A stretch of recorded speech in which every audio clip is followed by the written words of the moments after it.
Sed bienvenidos y bienvenidas una vez más aquí a vuestro canal Microcuentos Universales.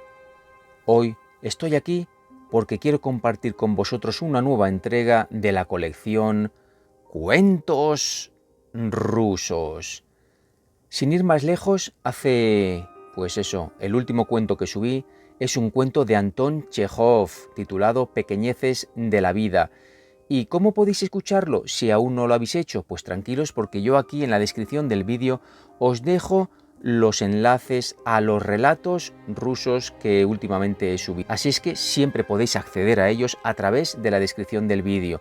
O si no, pues del mismo canal. Vais a vídeos y los últimos que tengo, pues ahí están todos los vídeos. ¿Y hoy qué os traigo? Hoy os traigo otra nueva entrega del escritor Anton Chejov, en este caso un relato titulado Del amor. La verdad es que este escritor me llena, me apasiona, igual que os subí un montón de cuentos del escritor francés Guy de Maupassant, que también me alucinaban, pues estos relatos no me dejan nunca indiferente y siempre aprendo, porque siempre, como sabéis, al final del vídeo os traigo las enseñanzas pertinentes. ¿Y de qué va este relato? Pues el mismo título del cuento pues nos lo dice, ¿no? Pues va del amor. Del amor, en este caso, nuestro protagonista principal, Aliojin, nos cuenta una historia de amor y ahí lo dejo, puntos suspensivos. Al final hablaremos de ello. Veremos a ver si os identificáis con lo que nos cuenta el relatista, el escritor en este caso. Bueno, espero que sí. Yo sigo aquí con la autocaravana, dando vueltas para un lado y para otro. Me cuesta subir cuentos, ya lo sabéis, porque no hay suficiente cobertura, pero hoy me subiré a un sitio que he visto que ahí hay cobertura y desde ahí os voy a dejar las imágenes que os traigo justo ahora antes de que empiece el cuento, porque son unas imágenes fabulosas. Estoy en el pueblo de Gavarnie, aquí en el sur de Francia, Pirineo francés, donde ayer hice una ruta, la ruta del circo de Gavarnie, que son unas cascadas también brutales. Bueno, muchas gracias por estar ahí, de verdad, si os gusta el canal, os gustan los relatos que os traigo, os hacen pensar, os distraen, os entretienen, dejadme vuestro like y también uniros, o sea, suscribiros al canal que es gratuito. También podéis pasaros por el WhatsApp, porque ahí en el WhatsApp os informo de lo que voy a ir sacando con anticipación. Bueno, al final del vídeo nos vemos, no os vayáis muy lejos, os dejo con el vídeo introductorio desde donde estoy subiendo aquí a la plataforma de YouTube el relato y como siempre digo, sin más dilación, comencemos. Queridos amigos de Microcuentos Universales, mirad, ahí tenéis esta panorámica increíble de la Virgen con su niñito Jesús. Aquí arriba me he subido porque yo estoy allí abajo. Mi autocaravana está allí, si la podéis ver. Allí, así, vamos a ver, ahí fijaros, ahí pernoctaré, tranquilo, porque la Virgen me está cubriendo las espaldas. Y aquí está el pueblo de Gavarnie. Un besazo para todos y ojalá disfrutéis de este nuevo cuento. Gracias por estar ahí. Besos.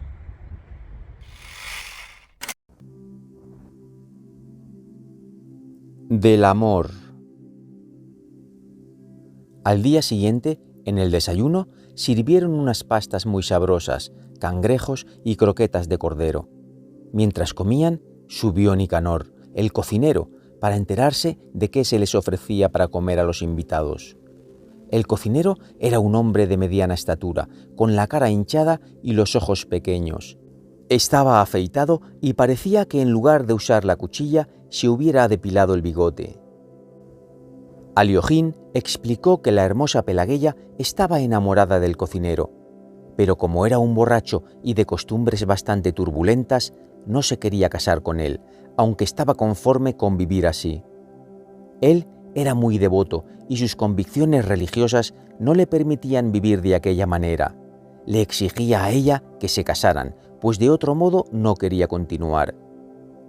Cuando estaba borracho, la insultaba e incluso le pegaba. En esas borracheras, Pelagueya subía a las habitaciones de arriba y lloraba. Entonces Aliojín y toda la servidumbre no salían de casa para defenderla en caso de necesidad. Se pusieron a hablar del amor. ¿Cómo nace el amor?, comentó Aliojín.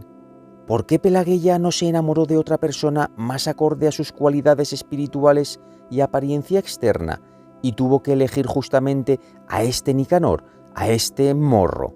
Aquí todos lo llamamos morro. ¿En qué medida es en el amor importante la cuestión de la felicidad personal?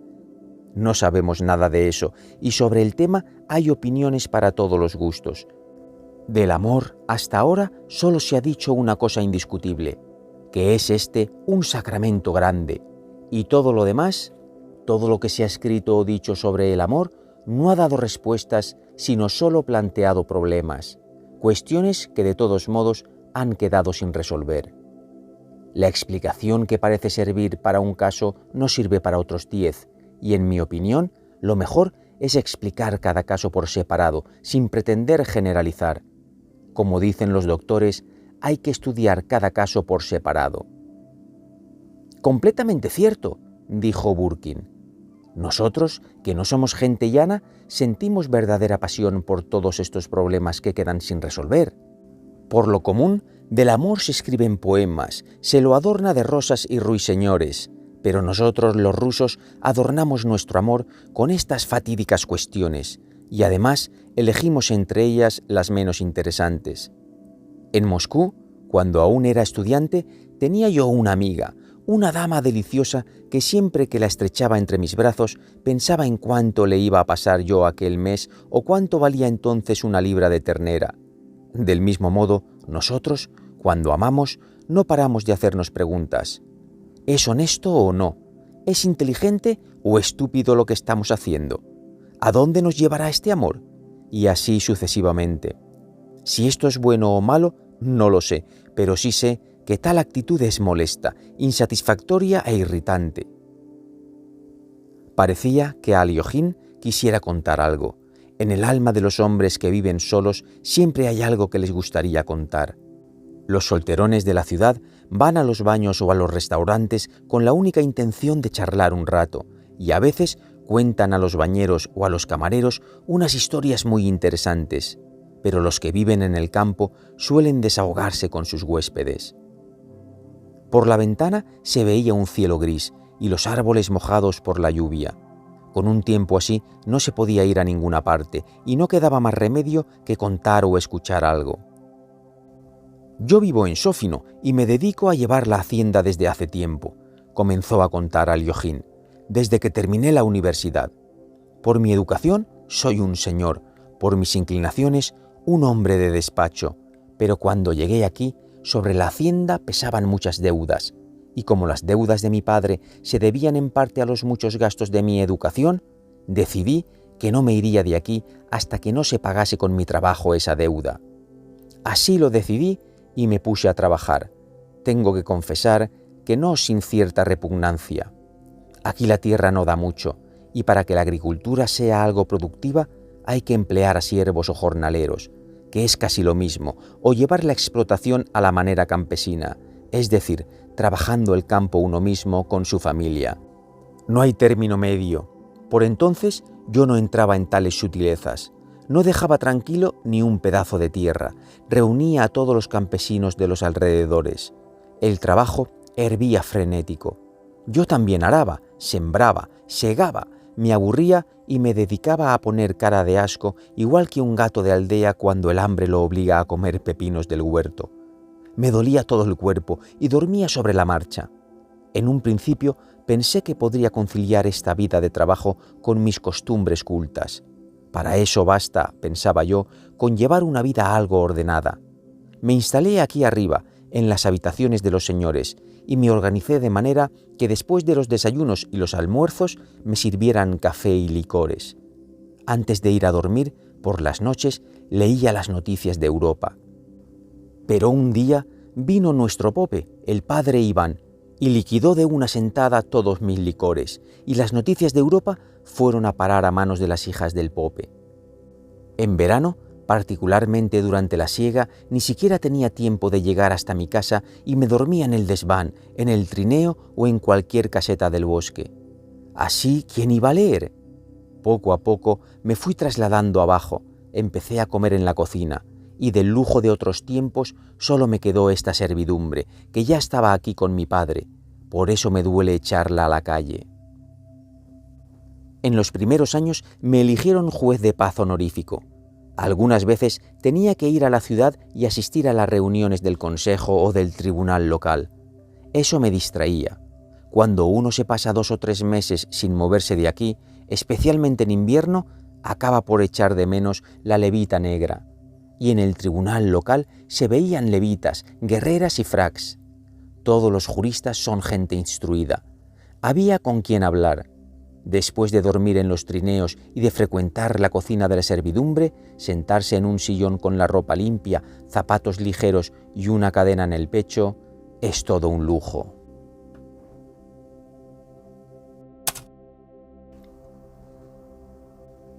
En la ciudad me recibían con simpatía y yo trababa de buen grado nuevas amistades.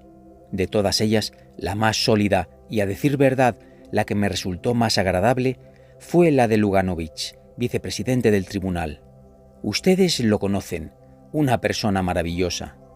Esto ocurrió justamente después del asunto de los incendiarios. La vista duró 2 días y estábamos agotados. Recuerdo que Luganovich me miró y dijo: «¿Sabe? Vamos a comer a mi casa». Fue algo que no esperaba. A Luganovich lo conocía poco, únicamente de manera oficial, y nunca había estado en su casa. Pasé solo un momento por mi habitación para cambiarme y me dirigí a la comida. Allí se me presentó la ocasión de conocer a Ana Alexeyevna, la mujer de Luganovich.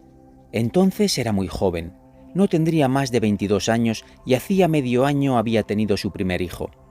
Ha pasado tiempo de todo eso y ahora me sería difícil precisar qué es lo que exactamente tenía de extraordinario, qué es lo que tanto me gustaba de ella.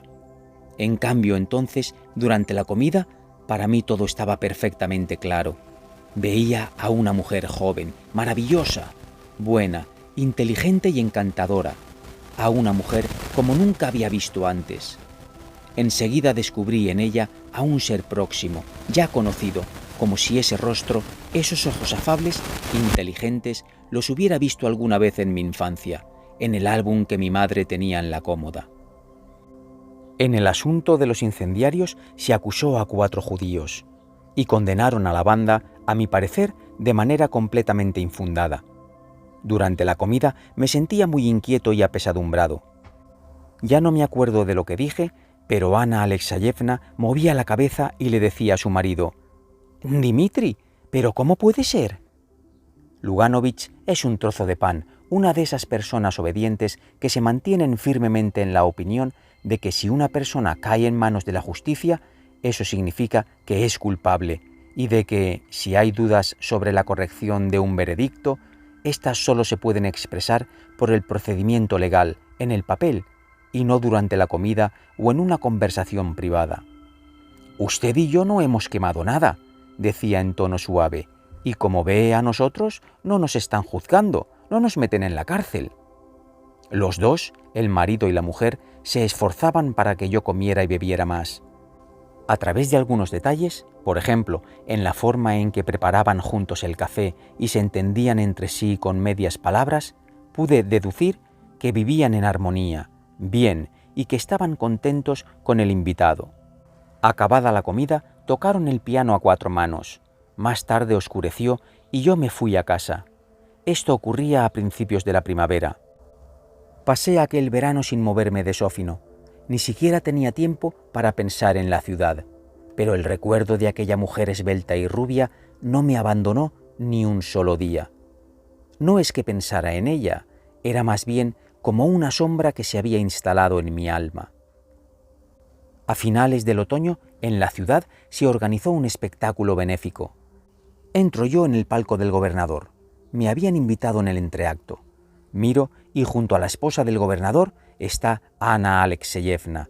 Y de nuevo me invadió esa impresión irresistible y arrolladora de belleza ante sus adorables y cálidos ojos. de nuevo, esa sensación de proximidad. Estábamos sentados el uno al lado del otro. Más tarde fuimos al foyer. «¿Ha adelgazado usted?», me dijo. «¿Ha estado enfermo?». «Sí, he tenido reuma en un hombro y los días de lluvia duermo mal». «Tiene usted un aire mustio. En primavera, cuando vino usted a comer, se le veía más joven, más animado. Aquel día estuvo usted inspirado y habló mucho. Me pareció una persona muy interesante y he de reconocer que hasta me sentí algo atraída por usted. Durante el verano, no sé por qué, me venía usted a menudo a la cabeza. Y hoy, cuando me disponía a venir al teatro, tuve la impresión de que lo vería». Y se echó a reír. «Pero hoy tiene usted un aire apagado», dijo. «Esto lo envejece». Al día siguiente almorcé en casa de los Luganovich. Después decidieron ir a la casa de campo a fin de disponerlo todo para el invierno, y yo fui con ellos. Les acompañé de regreso a la ciudad, y a medianoche tomaba en su casa el té en un ambiente callado, familiar. Ardía el fuego en la chimenea, y la joven madre iba a cada rato a ver a su hijita dormida. Desde entonces, cada vez que iba a la ciudad, acudía sin falta a casa de los Luganovich. El matrimonio se acostumbró a mí, y yo a ellos. Por lo general me presentaba sin avisar, como si fuera uno más de la casa. Se oía llegar de las habitaciones alejadas una voz lánguida que siempre me parecía tan maravillosa. «¿Quién es?». «Pavel Konstantinich», contestaba la criada Huelaya. Ana Alexeyevna salía a recibirme con cara preocupada y siempre me preguntaba: «¿Cómo tanto tiempo sin venir por aquí? ¿Ha pasado algo?». En cada ocasión su mirada, su mano exquisita y noble que siempre me tendía al entrar, su vestido de casa, el peinado, la voz, sus pasos, me producían la impresión de algo nuevo, extraordinario e importante en mi vida. Charlábamos largo rato y también había espacios de silencio en los que cada uno pensaba en sus cosas, o ella tocaba para mí al piano. Si cuando llegaba no había nadie en casa, me quedaba charlando con el aya, jugaba con la niña o me tendía en el diván del gabinete y leía el periódico. Cuando regresaba Ana Alexeyevna, yo iba a recibirla a la entrada, le cogía todos los paquetes de las compras, y no sé por qué, siempre que llevaba esos paquetes sentía tanto amor y tanto orgullo como si fuera un niño.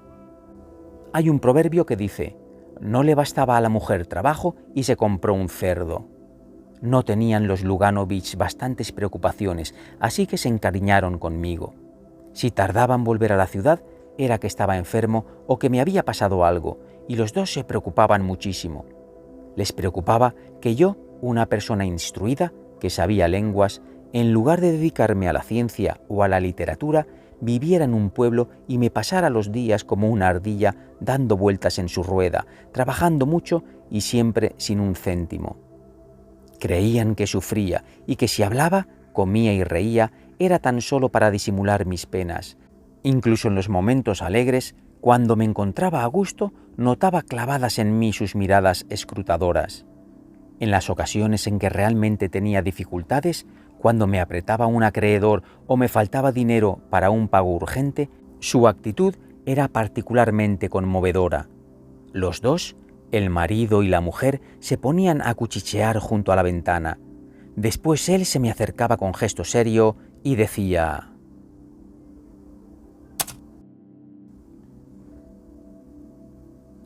«Pavel Konstantinich, si en el presente tiene usted alguna dificultad económica, mi esposa y yo le rogamos que no tenga reparos y cuente con nosotros».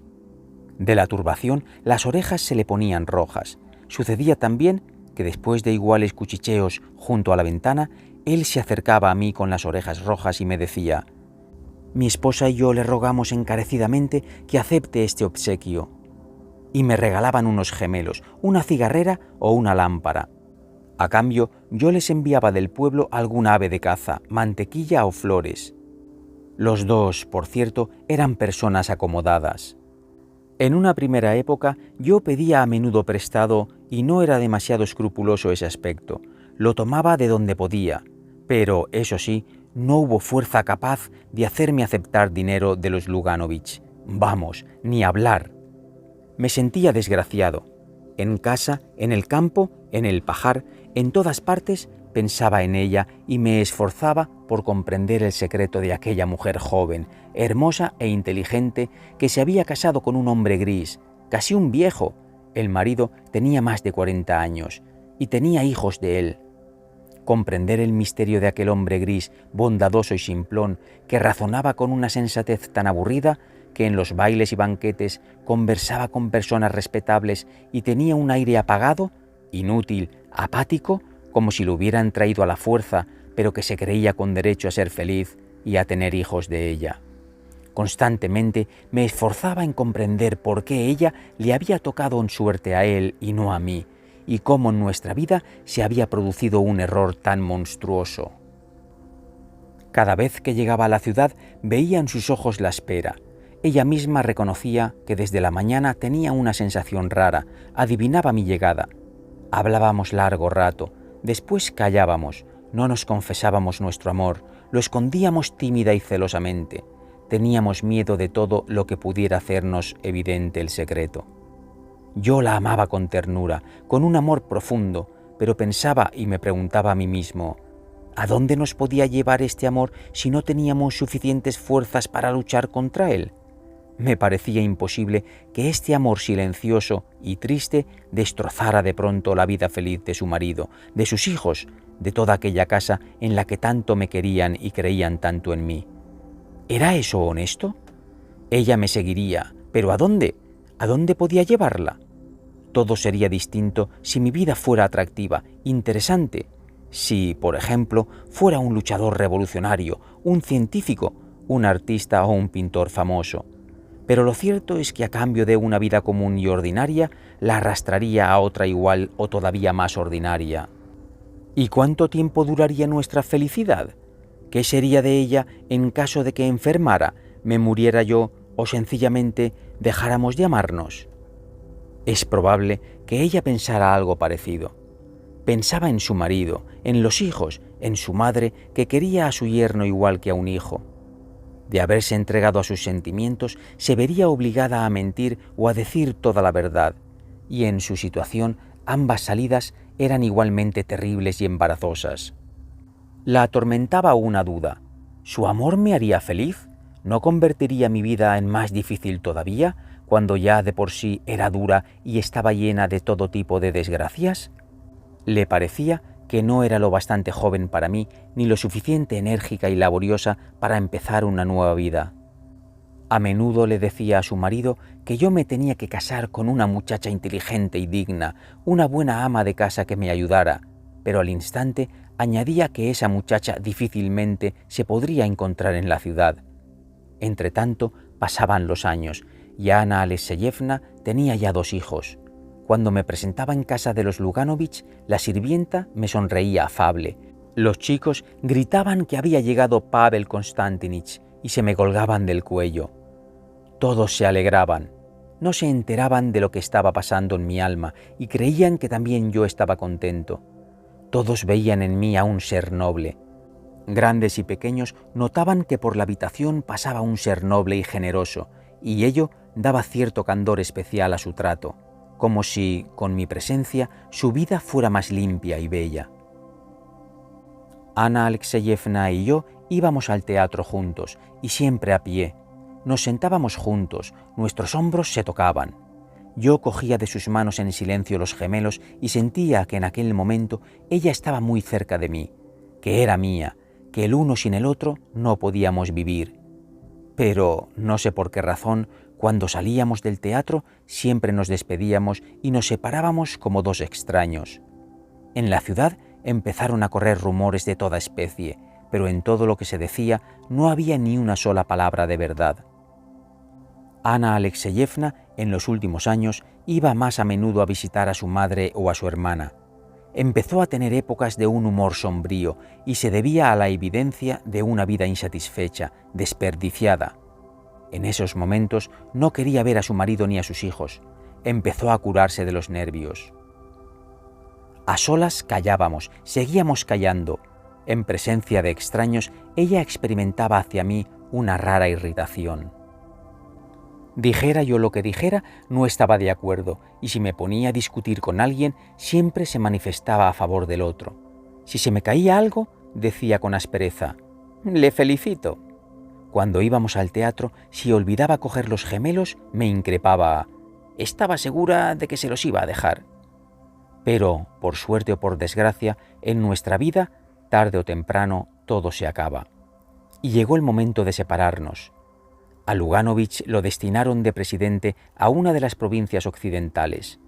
Vendieron los muebles, los caballos y la casa de campo. Cuando fuimos allí, echamos una última mirada al jardín, al techo verdoso. Todos estábamos tristes y entonces comprendí que ya era hora de despedirse no solo de la casa de campo. Se acordó de que a finales de agosto acompañaríamos a Ana Alexeyevna cuando fuera a Crimea, donde la enviaban los médicos. Algo después se marcharía a su provincia occidental, Luganovich, con los chicos. Fuimos toda una multitud a despedir a Ana Alexeyevna. Cuando ya se había despedido de su esposo y los hijos y faltaba solo un instante para la tercera señal, entré yo en el compartimiento para llevarle una cesta que casi olvida. Y bueno, había que decirse adiós. Cuando allí, en el compartimiento, se encontraron nuestras miradas, la fuerza que agarrotaba nuestros sentimientos nos abandonó. Yo la abracé, ella apretó su rostro contra mi pecho y de sus ojos corrieron las lágrimas. Qué desgraciados éramos los dos. Sin dejar de besar su cara, sus hombros, sus manos bañados en lágrimas, le confesé mi amor, y entonces, con un dolor candente en mi corazón, comprendí qué inútil, qué mezquino y falso había sido todo lo que entorpecía nuestro amor. Comprendí que cuando uno ama y piensa en ese amor, tiene que partir de algo más elevado, más importante que la felicidad o la desgracia, más importante que el pecado y la virtud en su sentido más vulgar, o mejor, que no hay que pensar en absoluto. La besé por última vez, le estreché la mano y nos despedimos para siempre. El tren ya estaba en marcha, me senté en el compartimiento de al lado, estaba vacío, y hasta la siguiente estación me quedé ahí llorando. Después fui a Sófino a pie. Mientras Aliojín contaba su historia, pasó la lluvia y apareció el sol. Burkin e Iván Ivanovich salieron al balcón desde donde se abría una vista maravillosa sobre el jardín y el agua, que ahora con el sol brillaba como un espejo. Contemplaban el paisaje y al mismo tiempo sentían lástima de aquel hombre de ojos bondadosos e inteligentes que les había hablado con tanta sinceridad. Lamentaban que siguiera allí, en aquella propiedad, dando vueltas como una ardilla en su noria, y que no se dedicara a la ciencia o a alguna otra cosa que hiciera su vida más agradable. Y pensaban en la cara de dolor de aquella joven dama cuando él se despedía de ella en el tren y besaba su cara y sus hombros. Los dos la habían visto en la ciudad. Burkin, que incluso la conocía, la encontraba hermosa.